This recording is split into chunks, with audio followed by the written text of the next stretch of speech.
Mesdames et messieurs, bonsoir. Bienvenue dans ce journal. Voici ce qui domine l'actualité ce soir. Vers des solutions durables au déplacement forcé des populations, la question au centre du 32e sommet de l'Union africaine les 10 et 11 février. Le président de la République Alassane Ouattara s'est envolé aujourd'hui pour Addis Abeba en Éthiopie.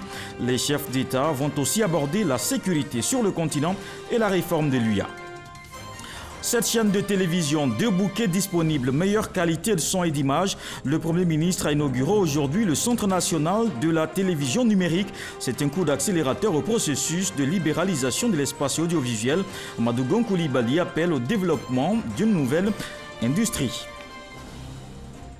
Et puis Guillaume Soro quitte la présidence de l'Assemblée nationale. Il a rendu sa démission aujourd'hui au cours d'une session extraordinaire.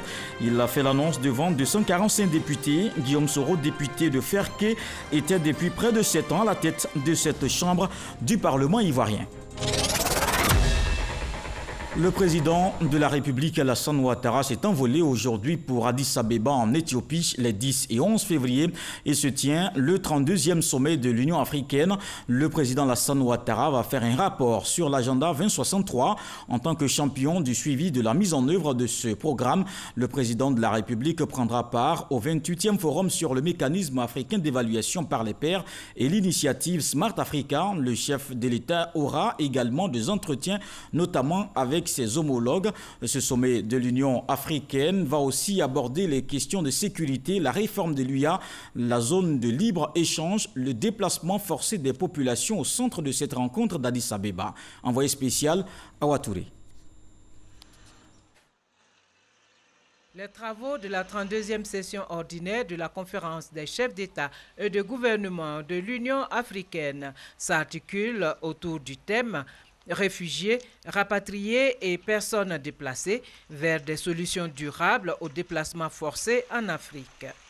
Les dirigeants africains entendent ainsi contribuer de façon significative à la mobilisation de l'assistance humanitaire et aussi agir plus efficacement sur les conflits et les crises, causes principales des déplacements forcés. Le président de la République Alassane Ouattara, désigné par ses pairs champion du suivi de la mise en œuvre de l'agenda 2063 de l'Union africaine, va présenter un rapport d'étape à la conférence des chefs d'État et de gouvernement. L'agenda 2063 de l'Union africaine, adopté le 31 janvier 2015 à Addis Abeba, est une vision et un plan d'action sur 50 ans. Un appel à l'action de toutes les composantes de la société africaine pour construire une Afrique prospère et unie, à travers notamment des investissements accrus dans le domaine de l'éducation pour des ressources humaines de qualité. En marge du 32e sommet ordinaire de l'Union africaine, le président Alassane Ouattara va prendre part le samedi 9 février au Forum des chefs d'État et de gouvernement participant au MAEP, le mécanisme africain d'évaluation par les pairs, et le lundi 11 février, il va assister au Smart Africa Board Meeting à l'invitation du président rwandais Paul Kagame. Une autre articulation du séjour du chef de l'État à Addis Abeba, le lancement de la campagne de l'Union africaine pour l'élimination des mutilations génitales féminines en Afrique à l'occasion du petit déjeuner de haut niveau offert par le président du Faso, Roch-Marc Christian Kaboré, ainsi que le lancement du tableau de bord continental à l'ensemble des chefs d'État à l'invitation de Sa Majesté Letsi II, roi du Lesotho et champion de l'Union africaine pour la nutrition, de la Commission de l'Union africaine et de la Banque africaine de développement. À présent, le grand angle de ce journal, il est consacré à la TNT, désormais une réalité. Le Premier ministre Amadou Koulibaly a inauguré aujourd'hui le Centre national de la télévision numérique. Cette nouvelle technologie offre une meilleure qualité d'image et de son. Au total, 7 chaînes de télévision et 2 bouquets disponibles. Le reportage d'Herman Guivet. En actionnant cette touche lumineuse du moniteur de la salle des émetteurs, le Premier ministre Amadou Koulibaly procède au lancement définitif de la TNT, la télévision numérique terrestre. Le Premier ministre visite la salle de monitoring pour s'enquérir de la qualité des images retransmises. Mais avant, l'inauguration du Centre national d'exploitation TNT d'Abobo, un centre flambant neuf, une fierté, une opportunité pour la commune d'Abobo. Abobo entend saisir l'opportunité de l'installation de la télévision numérique terrestre pour se mettre à l'ère du numérique. Il s'agit pour nous de faire en sorte que nos populations aient un accès facile aux nouvelles technologies de l'information afin de bénéficier de tous les avantages du numérique. Projet soutenu par le Premier ministre Amadou Gon Coulibaly. La télévision numérique terrestre ouvre à coup sûr un portail d'avantages aux populations. Une amélioration de la qualité d'image et de son. Une augmentation du nombre de chaînes, dont une diversité de choix. La possibilité de disposer d'un guide de programme et divers autres services à valeur ajoutée. Mais pour cela, vous devez désormais vous approprier des postes téléviseurs compatibles aux normes MP4, AVC, DVB-T2 pour recevoir la TNT, notamment les 6 chaînes gratuites que sont RTI 1, RTI 2, NCI, A+ Ivoire, 7 Info et d'un décodeur pour certains téléviseurs ou sans décodeur pour d'autres. Vous recevrez également en TNT les bouquets payants Telenoom et StarTime. Occasion pour le ministre de la Communication de faire le point des évolutions à venir à compter de cet instant.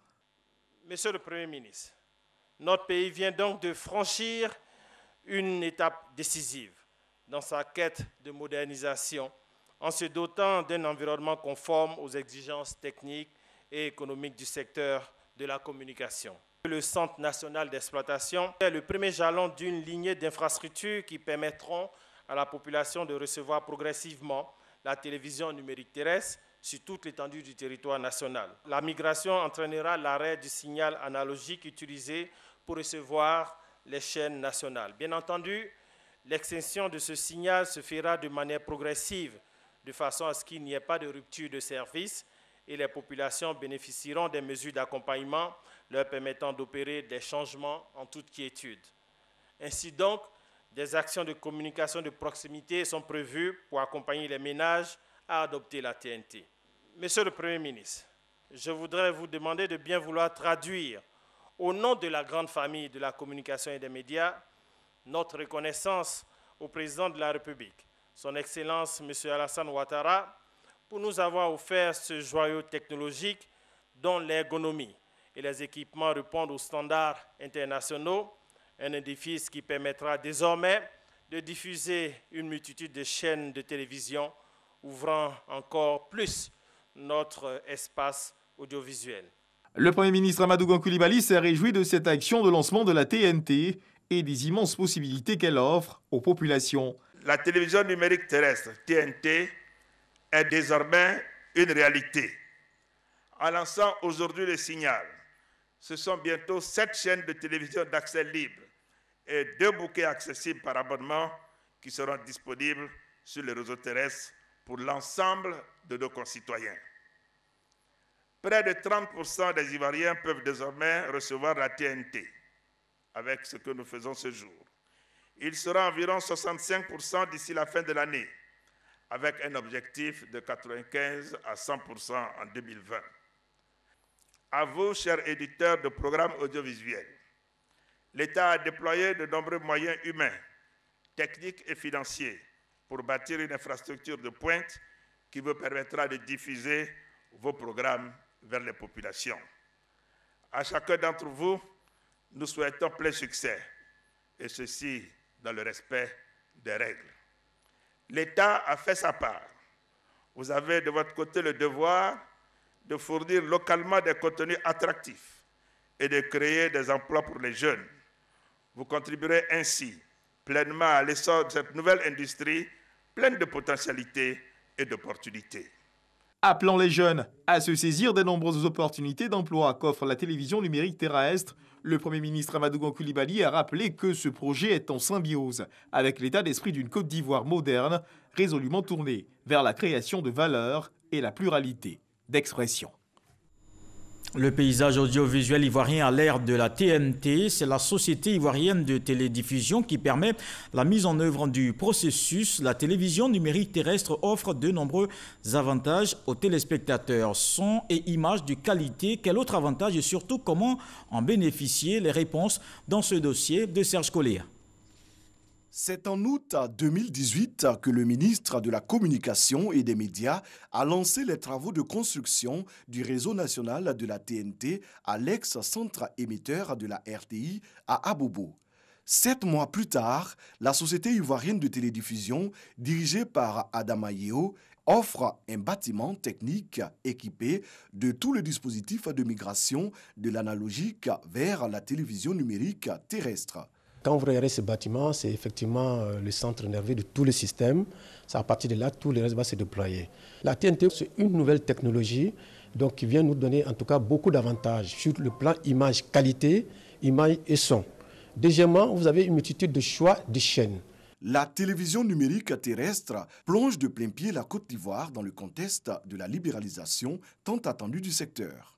Quand vous regardez, vous avez les autres chaînes qui sont là, Live TV, NCI, StarTime, Info, 7 Info, tout cela, on attend effectivement qu'ils soient connectés à nous. Donc ils sont en train de s'atteler pour effectivement nous acheminer tous leurs flux. Dès que leur flux est acheminé, nous, à partir des émetteurs, vous allez recevoir ça sur les petits écrans à la maison. En plus des chaînes RTI 1 et RTI 2, 4 chaînes de télévision gratuites et 2 chaînes payantes vont émettre dans un premier temps à Abidjan et sa banlieue. C'est une sorte de bouffée d'oxygène à la fois pour l'ensemble des Ivoiriens. C'est aussi du point de vue économique une bouffée d'oxygène pour les chaînes et pour évidemment toute cette génération d'élèves qui sont formés dans des écoles de communication et qui jusque-là n'avaient pas de débouchés assez larges. Maintenant que le signal est effectif, le signal se lance, nous nous préparons pour être le plus tôt possible à l'antenne. Techniquement, nous serons prêts au courant du mois de juillet-août. Après la première phase, le processus va se déployer progressivement sur l'ensemble du territoire pour permettre à tous les ménages d'en bénéficier. Pour justement bénéficier de nombreux avantages, les téléspectateurs doivent remplir les conditions de réception de la TNT. La première chose, c'est d'avoir un décodeur. Lorsqu'on n'a pas un décodeur intégré à son poste téléviseur, c'est-à-dire vous avez un petit boîtier sur lequel vous allez prendre votre câble d'antenne habituellement que vous mettez sur votre téléviseur, que vous allez brancher dessus et qui va maintenant sortir l'image et le son. Par contre, ceux qui ont déjà un poste téléviseur avec un décodeur intégré, c'est ce qu'on appelle communément téléviseur numérique. Vous allez sur le marché, vous donnez les caractéristiques. Par exemple, nous allons émettre en DVB-T2 MP4. Vous demandez, je veux un poste téléviseur DVB-T2 MP4. Si on vous donne ça, dès que vous avez votre antenne qui est appropriée, vous mettez votre antenne, vous branchez le câble, vous allez directement sur votre poste téléviseur. Vous faites la recherche et puis vous avez les images de la télévision numérique. Un décodeur TNT ou une télévision avec décodeur intégré et une antenne de réception UHF, voici le matériel qui devra être disponible sur le marché pour faciliter la mise en œuvre effective de la migration. Nous allons attendre au moins 3 à 6 mois pour nous rassurer que toutes les populations de la zone d'Abidjan et région sont connectées à la TNT. Ainsi, nous allons pouvoir éteindre l'analogie. Donc, il y a une période transitoire qu'on appelle le simulcast. Vous savez, vous avez les deux réseaux en même temps qui fonctionnent, le temps qu'effectivement tout le monde s'approprie les décodeurs ou bien les téléviseurs. Créée en décembre 2017 pour accélérer la migration, la société ivoirienne de télédiffusion achève avec succès le premier volet de sa mission. Des campagnes de sensibilisation des populations, des sessions de formation des techniciens sont prévues pour mieux comprendre cette évolution technologique. Et ce basculement vers le numérique est une exigence mondiale. La Côte d'Ivoire s'est engagée à achever la migration avant juin 2020, à l'instar des autres pays africains. C'est donc l'aboutissement d'un processus. Dans ce reportage que vous allez suivre, nous revenons avec Issa Tchonayo sur l'historique de cette décision de l'Union internationale des télécommunications. 16 juin 2006, jour historique à Genève en Suisse. Lors du colloque international de l'Union internationale des télécommunications, UIT, le plan GE06 est signé prévoyant le passage de la radiodiffusion analogique à la radiodiffusion numérique dans le monde entier. Un accord régional qui permet une adaptation à l'évolution de l'environnement des télécommunications.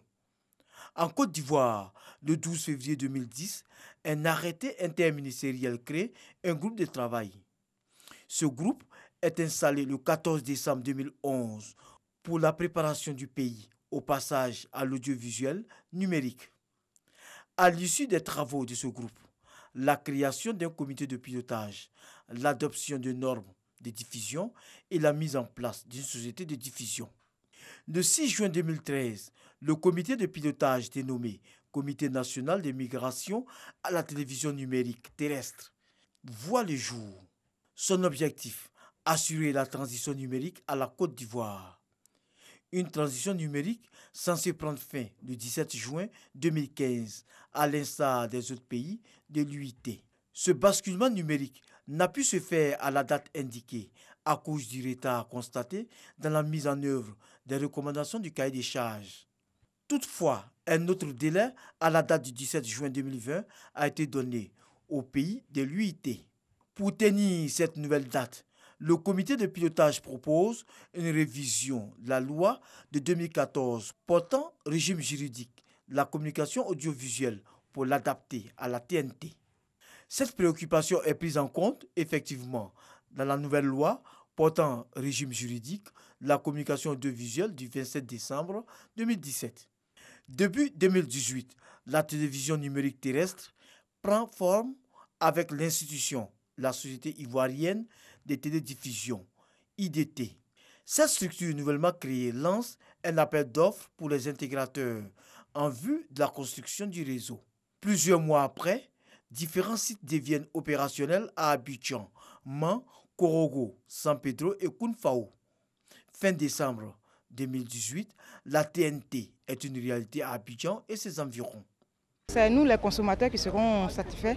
On aura des télés avec des hauts de gamme, comme vous le dites, avec des hauts débits. On pourra bien regarder, on pourra bien voir les images. Et bon, c'est une bonne chose. Ce 8 février, après 12 années d'études, d'analyse et d'opérations, la TNT est lancée au centre émetteur d'Abobo avec le Premier ministre Amadou Gon Coulibaly. Voilà pour le grand angle de ce journal, le paysage audiovisuel à l'ère de la TNT.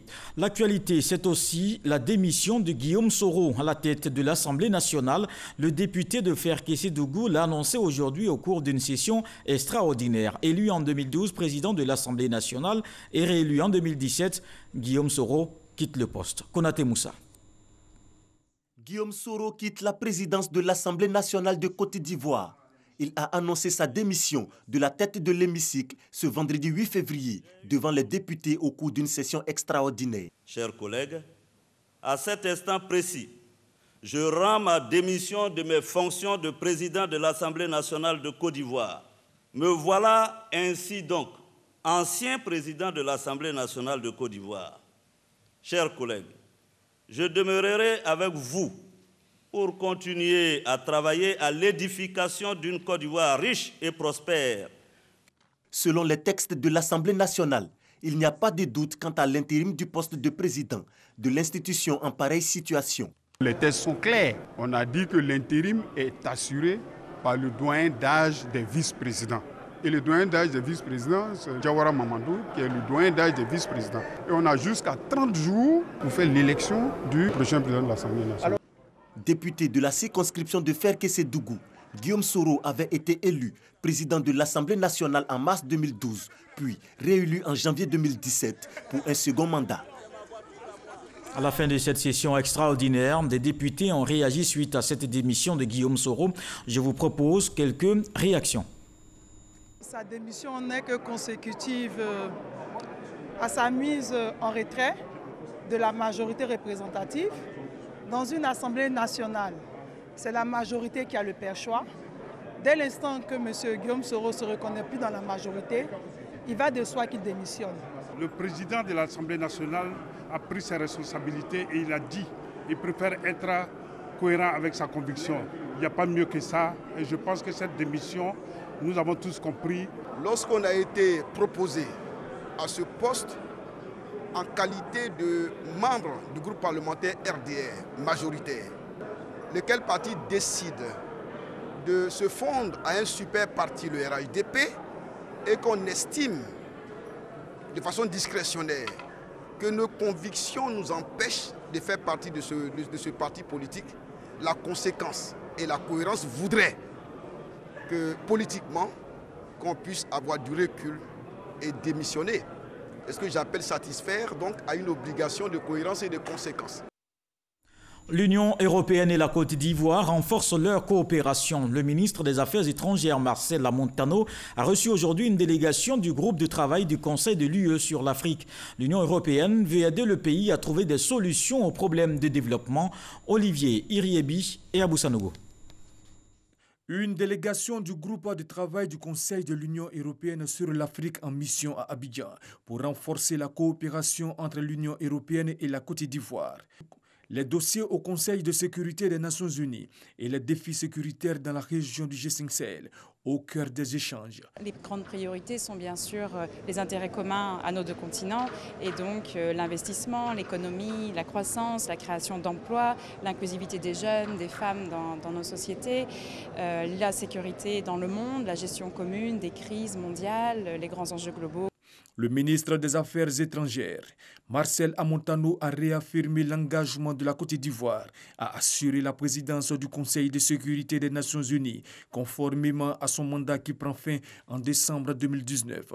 Marcel Amontano a également présenté les priorités du chef de l'État, Alassane Ouattara, et du gouvernement pour la période 2019-2020. Mon rôle a été principalement de donner des informations sur la vision du gouvernement de Côte d'Ivoire, sur la vision du président Ouattara relative au développement. Ce qui précède le développement, l'une des conditions sine qua non, c'est la sécurité et la paix. Donc on a forcément parlé des enjeux sécuritaires dans la sous-région. Nous avons également évoqué la préoccupation du président de la République d'axer 2019 et 2020, d'axer l'action du gouvernement sur un programme social hardi. Cette visite s'inscrit dans le cadre du suivi du sommet Union européenne-Union africaine tenu en 2017 à Abidjan. Le groupe de travail du Conseil de l'Union européenne sur l'Afrique a pour rôle de préparer les décisions des ministres de l'Union européenne. Le président du Conseil des collectivités territoriales de l'UMOA appelle à soutenir la lutte contre l'immigration clandestine. François-Albert Amicha participe à la 133e Assemblée plénière des régions de l'Union européenne. Le réchauffement climatique était au centre de cette rencontre tenue hier. Envoyé spécial Mamadou Kouassi. Le ministre François-Albert Amicha à la plénière du comité des régions de l'Union européenne. Le ministre de la Ville, par ailleurs président du Conseil des collectivités territoriales de l'espace UEMOA, est l'invité spécial des élus locaux de l'Union européenne pour cette première session de l'année. Au centre de ces échanges, le renforcement de la coopération entre les collectivités territoriales de l'espace UEMOA et celles des 28 États de l'Union européenne. Albert François Amicha est venu porter le message des 3000 collectivités de l'UEMOA. Bien que les zones urbaines concentre les défis de manière particulièrement visible, le développement des zones rurales ne doit pas être oublié pour autant. Les spécificités des petites villes doivent être également intégrées dans le dessin des politiques de développement. Concrètement, cela se traduit par exemple par des projets avec des budgets beaucoup plus modestes, adaptés aux capacités administratives et financières des collectivités de taille réduite.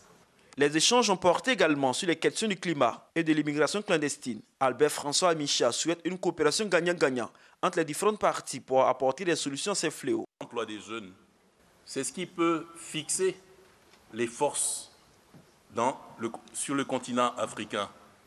Car tous ces jeunes qui se lancent dans le désert, dans le Sahara pour pouvoir franchir la Méditerranée et venir en Europe, ce sont des forces perdues pour le continent africain.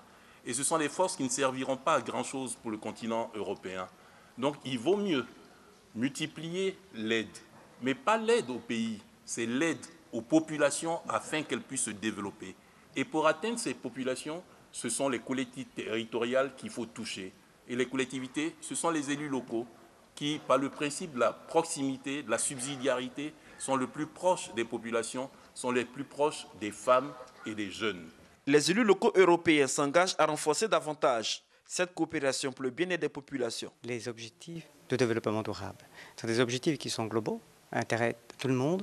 Et les collectivités locales, à partir des villes, mais aussi les zones rurales, peuvent participer au travail commun pour arriver aux objectifs des Nations Unies qui sont essentiels pour le développement de nos jeunes et des femmes, notamment dans les villes et dans les territoires de l'Union européenne, mais aussi évidemment de l'Afrique. Avant cette rencontre plénière, les élus locaux africains et ceux du reste du monde ont partagé leur expérience dans la gestion et le développement local avec ceux de l'Union européenne, ceci au cours du sommet européen des régions et des villes. Une autre coopération qui se renforce, l'OMS veut aider la Côte d'Ivoire dans la réduction de la mortalité maternelle et infantile, des kits de transfusion sanguine et de médicaments offerts au ministère de la Santé. Un don de l'Organisation mondiale de la santé d'une valeur d'environ 47 millions de francs CFA. Cela va permettre aussi de trouver une solution à la pénurie de sang. Salima Toudia. En remettant 6 000 poches à sang, des réactifs, des intrants de transfusion sanguine ou encore des médicaments d'urgence au gouvernement ivoirien, l'Organisation mondiale de la santé vise la réduction du taux de mortalité maternelle et infantile. Les graves hémorragies de la délivrance provoquent jusqu'à 50% des décès maternels. En Côte d'Ivoire, on enregistre 1002 décès pour l'année 2018, un combat de l'État ivoirien que soutient son partenaire technique et financier. C'est un combat, comme je l'ai dit tantôt, qui doit bénéficier de la contribution de tous les secteurs de la société. Avec l'appui des partenaires, Excellence, on pourra accompagner cette volonté du gouvernement qu'il a inscrite comme étant une priorité dans son programme social et nous pourrons dire à fin 2020 que nous avons contribué à la réduction de la mortalité maternelle en Côte d'Ivoire. Cela est possible. Ce don de matériel et de produits sanguins d'environ 47 millions de francs CFA devrait permettre de couvrir l'ensemble du territoire national pour atteindre le besoin de 230 000 poches de sang. Seulement 170 000 sont obtenus avec une faible proportion de donneurs. L'OMS propose l'intégration des produits sanguins dans la gratuité ciblée. Il est clair qu'une telle proposition ne peut qu'être prise en considération par le gouvernement. Le gouvernement qui lui-même affiche clairement sa volonté d'offrir des soins de santé de qualité aux populations, des soins de santé de proximité. En attendant, le Centre national de transfusion sanguine et l'Institut national d'hygiène publique, qui ont réceptionné le matériel et les produits sanguins, se sont engagés à en faire bon usage. Vers une meilleure gestion des missions à l'étranger, le gouvernement engage des ressources importantes pour la planification, la participation des fonctionnaires et agents de l'État aux rencontres internationales. Ils veulent désormais optimiser l'utilisation de ces ressources. Environ 200 acteurs réunis pour trouver une solution. Les explications de Lansine Bakayoko. Pour un décaissement rapide des indemnités de mission à l'étranger et des frais de transport, la Côte d'Ivoire a conçu un dispositif réglementaire bien encadré. Seulement, voilà. À la pratique, les procédures restent trop longues et fastidieuses. Conséquence, non-respect des calendriers et parfois impossibilité de disposer des fonds avant le départ en mission. Aujourd'hui, il est question de réduire les délais. Dans cette perspective, il est important pour l'État de réfléchir aux moyens idoines lui permettant de simplifier les procédures, former les points focaux sur ces procédures et renforcer la communication entre toutes les parties prenantes pour une efficacité maximale. Cette recherche d'efficacité maximale a débouché sur la mise en place d'un système intégré de gestion des missions. L'opérationnalisation complète de ce nouvel outil numérique créé par la Société nationale de développement de l'informatique se fera au plus tard en mars prochain. Cette plateforme informatique devrait permettre à terme à tous les ministères et institutions d'automatiser et simplifier les procédures d'élaboration de gestion des missions et conférences, de réduire les délais et assurer la sérénité lors du traitement des dossiers des missions et de disposer d'une bonne maîtrise et d'un bon suivi des budgets alloués aux conférences et missions. En 2017-2018, le budget national a consenti une enveloppe de 10,4 milliards de francs CFA pour la participation des fonctionnaires ivoiriens aux activités de représentation, à savoir 6,6 milliards pour les missions hors Côte d'Ivoire et 3,8 milliards de francs CFA pour les ateliers organisés par les ministères. Dans le reste de l'actualité, France-Italie, le bras de fer diplomatique continue. La température des relations franco-italiennes est subitement montée hier. Paris, excédé par les prises de position italiennes, a rappelé son ambassadeur pour la France. La provocation de trop a été cette visite du vice-premier ministre du gouvernement populiste italien. Il a rencontré des gilets jaunes. Le ministre de l'Intérieur italien prône le dialogue pour tenter de dénouer la crise.